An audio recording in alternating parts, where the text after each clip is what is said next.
रोशनी ही रोशनी है, चार सू जो चार सू।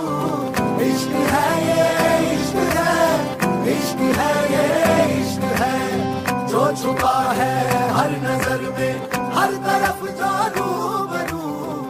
शी कसं आहे ना, तिनेच खूप सगळं एवढं मला म्हणजे प्रपोज करायच्या आधीच आम्ही एकमेकांच्या प्रेमात पडलो होतो। तुमसे मिले तो कुछ गुनगुनी सी होने लगी है सर्दियाँ,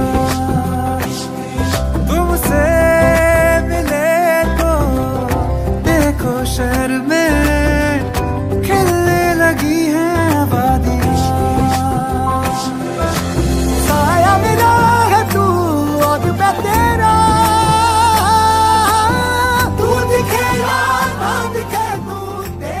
प्रपोज अभी नाही केलंय, बट त्याच्या मी 6-7 महिने मागे होती आणि मला 6-7 महिने पटवण्याच्या प्रोसेस नंतर माझं झालं की आता माझं काम झालंय आणि त्याने मला प्रपोज केलं।